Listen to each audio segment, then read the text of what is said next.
What we've got is really a small replay of what we saw in the mortgage crisis. More and more cases, I see more and more people with terrible car loans, just crippling car loans. They found struggling people and they're making a profit off those struggling people. We're seeing a rise in predatory lending.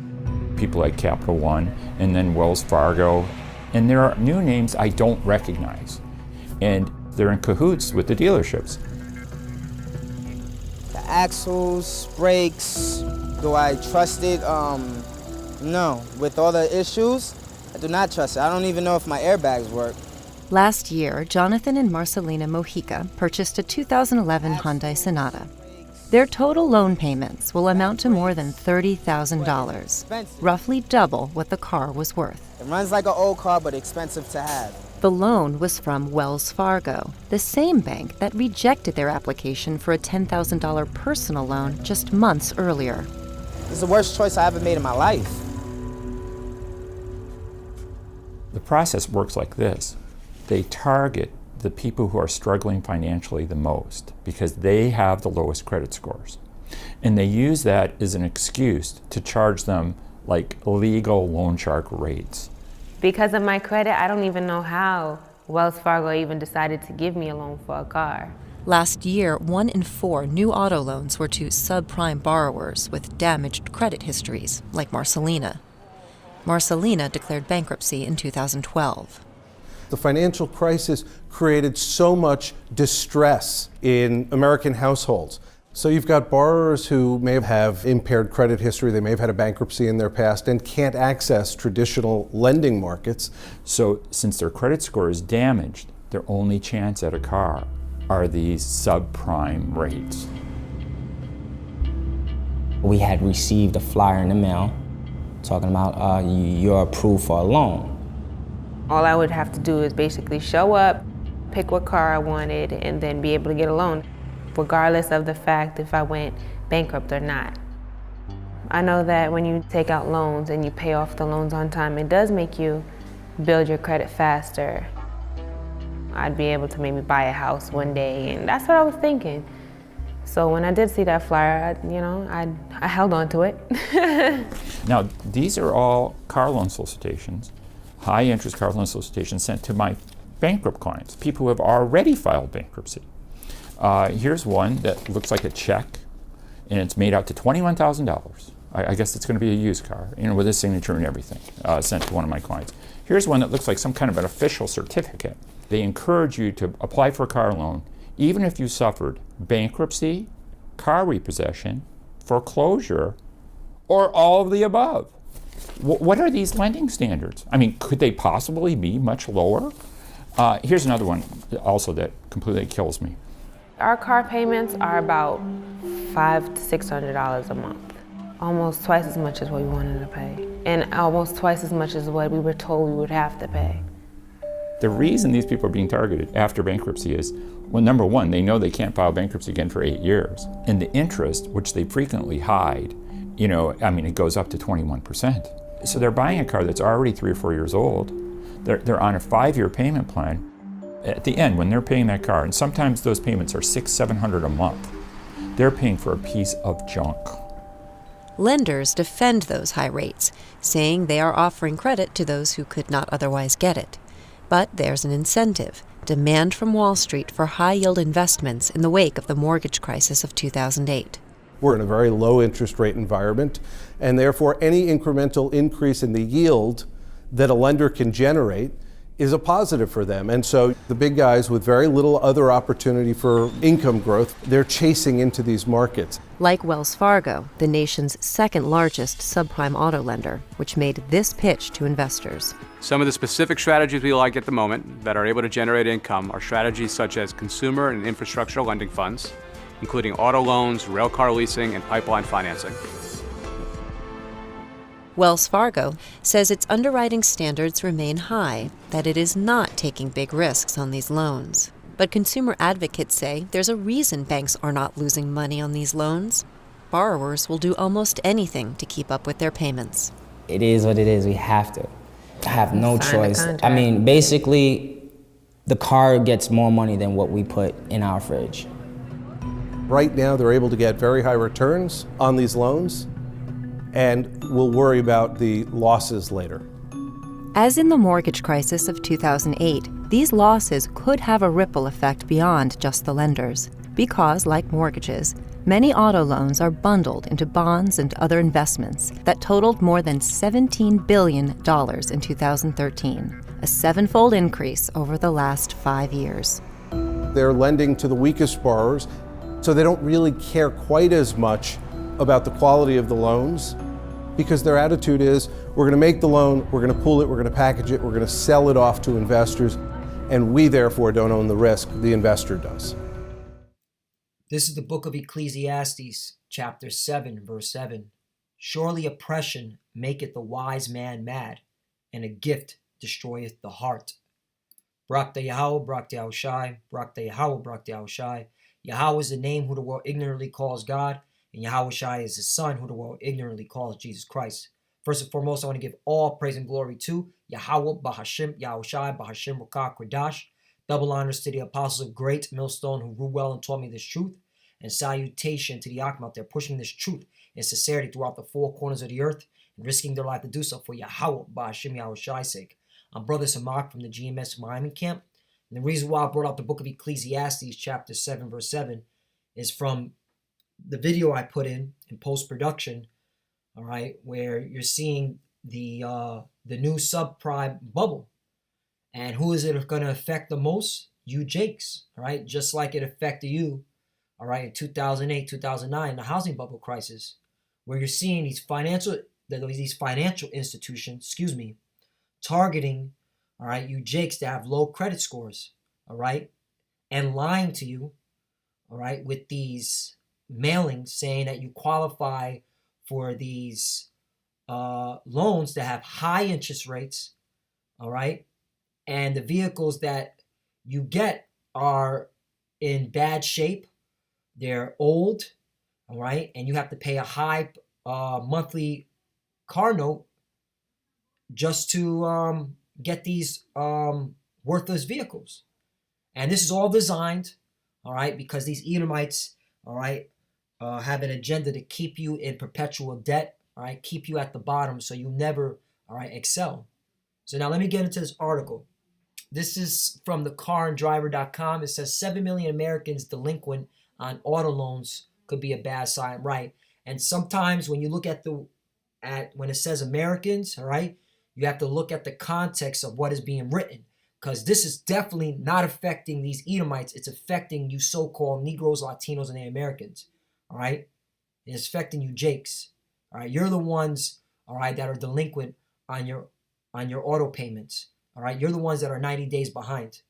The U.S. is at an all-time high for loan delinquencies. Is this the sign of overborrowing or overconfidence in the economy's strength?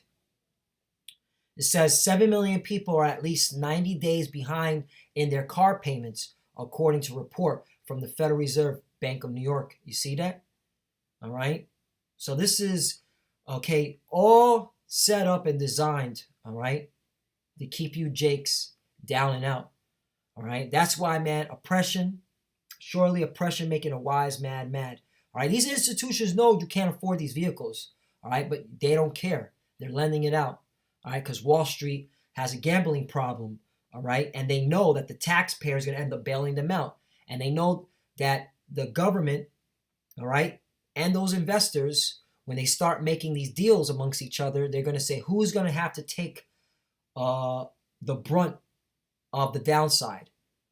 Oh, the so-called Black and Hispanic and Native American man, all right? You'll be the one suffering because of this, all right? And because I have this article too to bring out from the Market Watch. I'll get into this later, but here's the title. These numbers prove African Americans, Southern Kingdom, still haven't recovered from the financial crisis. And this is February 9, 2019, all right? And so why are they lending, okay? Why are they giving loans out, high subprime rate loans to Jake, all right, to keep them suffering? All right, this is a strategic, calculated plan. This is economic warfare. Longer auto loan periods and increased average loan amounts may be another indication that people are overstretched despite sunny reports about economy. Total auto debt in the U.S. Today exceeds $1 trillion, the Federal Reserve said, right? Because when the next economic crisis hits, man, all right, it's going to affect a lot of people, but mainly who's going to hit the hardest? You Jakes. Think about the impressive number that is 1.3 trillion. That's the total amount of auto loan debt in the United States today, representing a 584 billion increase over the level in 2010. Break that down to consumer by consumer, and it's a bit alarming to learn that according to the Federal Reserve report, some 7 million American consumers are 90 days or more behind on their auto loan payments and potentially facing repossession, right? And that's to you Jakes, man. All right, you're the one suffering, okay? Surely oppression make it a wise man mad, and a gift destroyed the heart. All right. Analysts are speculating that this could mean we're entering a bust period in the auto industry after years of booming sales and rapidly increasing average monthly payments. Right, because they were giving out these loans to people with low credit scores. All right, mainly you Jakes. All right, that's why it was showing the economy was looking great all those years, man. It was an illusion, man. Just like it was in 2008, 2009 housing bubble crisis. All right?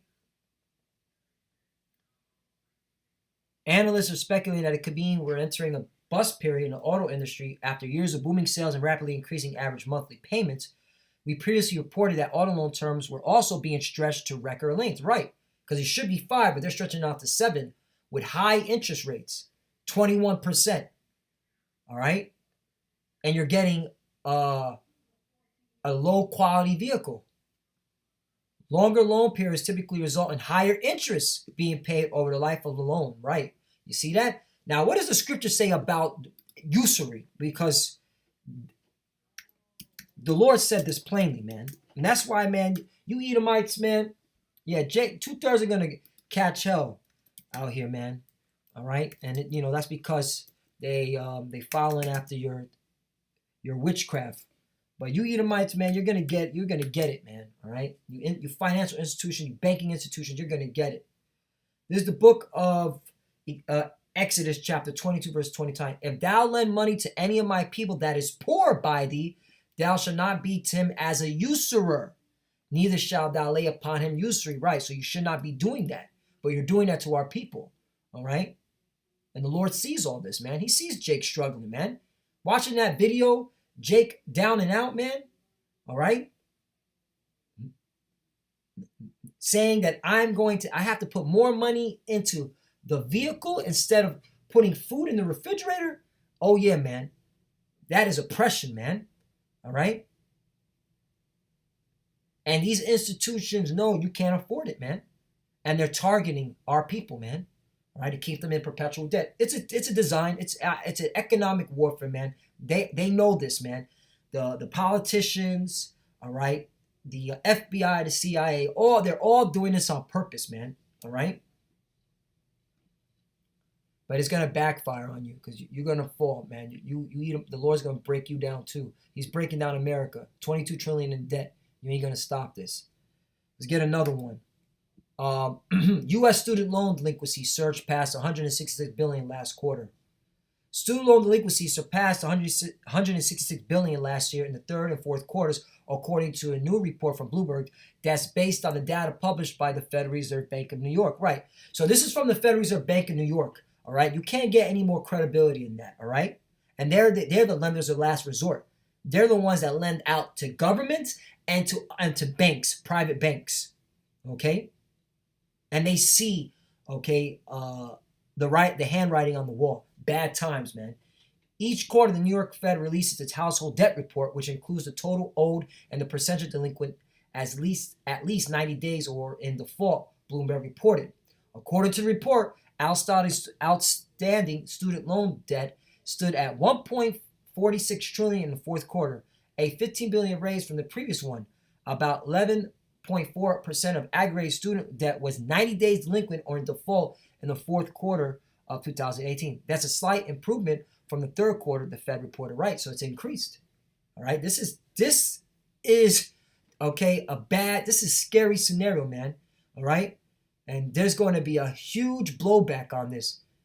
When all these students start defaulting. Why? Check this out. Delinquencies continue to climb even as the unemployment rate fell below 4%. Right, because you're having on the mainstream media, CNBC, Donald J. Trump, all these financial gurus on television. Oh, the economy's doing great. Look at the stock market. It's in the green. All right.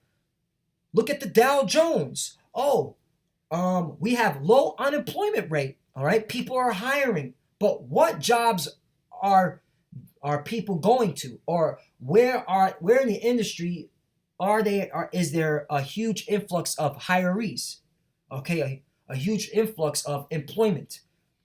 About 11.4% of aggravated student debt was 90 delinquent or in default in the fourth quarter. Excuse me, let me jump that right here. Delinquency continued to climb even as the unemployment rate fell below 4%, suggesting the strong U.S. job market hasn't generated enough wage growth to help some people manage their outstanding obligation. This is the key point. Suggesting the strong U.S. job market hasn't generated enough wage growth to help some people manage their outstanding obligation. Meaning, let's get to this article. Here's where the jobs are in one chart. Where has the most hirees been hired at? Leisure and hospitality. What is leisure and hospitality? Leisure and hospitality saw big gains in job growth in January as a swell in hiring at restaurants, bars, and casinos catapulted the month's total above 300,000, meaning low-paying jobs where people were being hired at. That's why there's a delinquency in student loan debt. That's why there's a delinquency in auto loan. Okay? It's plain. And who is it affecting the most? You Jakes. Let's get to Book of Haggai, before I get into that article. 1 verse 6. Haggai 1 and 6. Ye have so much and bring in little, right? You work, but you bring in little. But ye have not enough. That's right. You don't have enough. You're basically, all right, you're just getting by. You drink, but you are not filled with drink. Ye cloth you, but there is none warmth. And he that earned wages to put it into a bag of holes. And that's our people, man. We're under the curses, okay? All right, Jake ain't doing well in America. Jake is suffering, okay? And if you look at the financial aspect of where Jake's at, they are in deep, deep trouble, man. All right, that's why they're building all these FEMA camps, all right? That's why they're training for mass civil unrest, the uproars in all these major cities, because they know when the economic catastrophe hit, it's going to hit Jake the hardest. Market Watch opinion. These numbers prove African Americans still haven't recovered from the financial crisis. No shit, Sherlock. Continuing on. The financial crisis of 2008-2009, the worst since the Great Depression, was hard on all Americans, but arguably no group felt its sting more than African Americans, being the Southern Kingdom, who were already the most economic, financially vulnerable segment of the population going into it, right? Because Jake was still catching hell prior to 2008 and 2009, all right? First fire, last hired, okay? What's it called? The prison industrial complex, all right? 3 strikes rule, all right? The RICO laws, okay?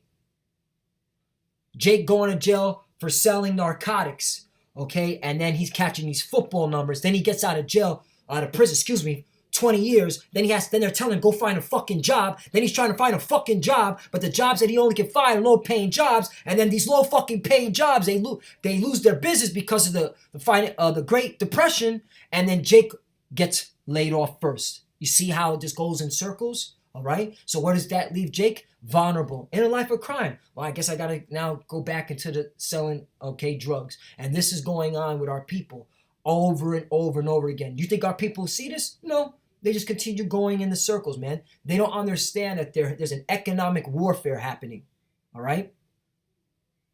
Even today, a decade since the Great Recession hit, blacks still haven't fully recovered and remain in a precarious financial condition. What's worse, Wall Street and policymakers are beginning to worry another downturn may be on the horizon, right? All right, the handwriting's on the wall. They know the economy is going to collapse, and it's going to affect who? You so-called Negroes, Latinos, and Native Americans. All right? I teach a class at the University of Florida called Black Wall Street, in which we explore the issue of capitalism as it pertains to African Americans and examine historical data on income and wealth. In a nutshell, the numbers show blacks are woefully behind other groups and may never emerge from their rut if political leaders don't do something about it. And they're not going to do anything about it because this was designed. This is an economic warfare. All right? This is designed. Next scripture. Baruch chapter 3 verse 8. Behold, we are yet in this day in our captivity. Right, that's why you're suffering, okay? We're in captivity. We're still under the curses. Where thou hast scattered us for a reproach and a curse and to be subject to payments, constantly subject to payments, okay? You're not getting out of debt, all right? This is part of the curses, all right? That's why you must understand your enemy and tread lightly and choose, okay, where you spend your money at because you know you're going to be subject to payments, all right? But Jake is hard of hearing, man. Jake really thinks he's going to make it in America. According to all the iniquities of our fathers, which departed from the Lord our power, right? And that's the reason why, because we broke the law, statutes, and commandments, all right? That's why you're catching hell, man, all right? And these heathens are taking advantage, especially these Edomites, the so-called white men, the red Hebrew Edomites, all right? And they see us suffering.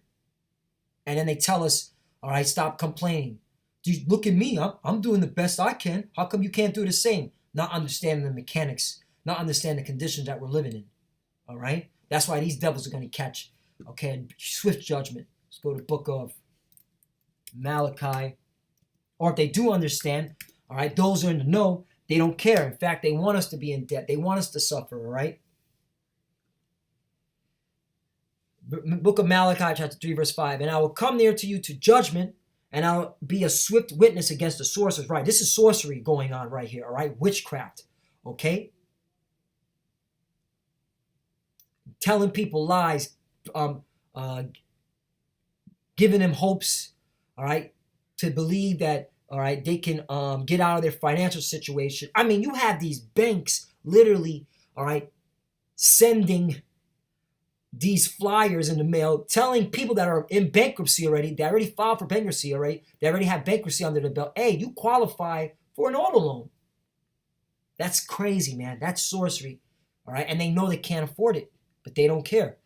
And against the adulterers and against false swearers and against those that oppress the hireling in his wages, right? And that's what these devils are doing, man. They're oppressing the hireling in his wages, man, all right? Jake barely can afford to put food on the table. And with these high auto loans, man, come on. The widow and the fatherless that turn aside a stranger from his right and fear not me, saith the Lord of hosts, right? So, hey, you know, verse 6, for I am the Lord, I change not, therefore ye sons of Jacob are not consumed, right? Because the Lord is going to deliver the elect out of this, all right? Because we understand that we're being oppressed, all right? We understand that this is our hell. We understand that we just got to get our daily bread, all right? And continue moving forward. We're not trying to establish some type of stability in this nation. All right, this nation is going to crumble, man. All right, and then they're going to blame it on us while it crumbles. All right, you don't think that these Edomites are going to start blaming us for the reason why the economy is the way it is? Okay, watch. That'll be a narrative. We're the ones that caused the economic catastrophe. James 5:4.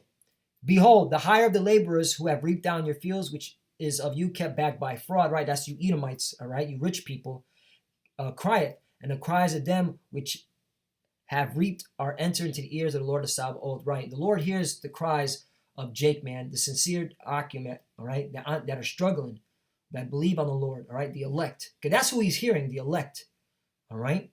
Ultimately, all right? And he sees the 2/3 suffering too. And that's why he's going to break America, okay? America, Babylon is going down. It can't be healed. Hey, so Lord willing is edifying. Hey, once again, man, Jake's being oppressed. All right, surely oppression making a wise man mad. All right, If you had any type of wisdom, any type of understanding, you will see you're being oppressed. But guess what? Majority of you jakes, you 2/3, a gift destroyeth the heart. And by them giving you these loans, you're destroyed as a people, man. You'll never get out of debt, all right? You'll constantly be in perpetual debt, all right? And you're going to end up taking that RFID chip because of it. And with that, I'm going to give all praise and glory to Yahweh, Ba'ashem, Yahushai, Ba'ashem, Rukah, Kodash. Double honors to the apostle, great millstone, Ruel, who taught me this truth. And salutation to the Akhmat. They're pushing this truth and sincerity throughout the four corners of the earth and risking their life to do so for Yahweh, Ba'ashem, Yahushai's sake. Love you, brothers. Keep the door and keep the faith. And with that, shalom.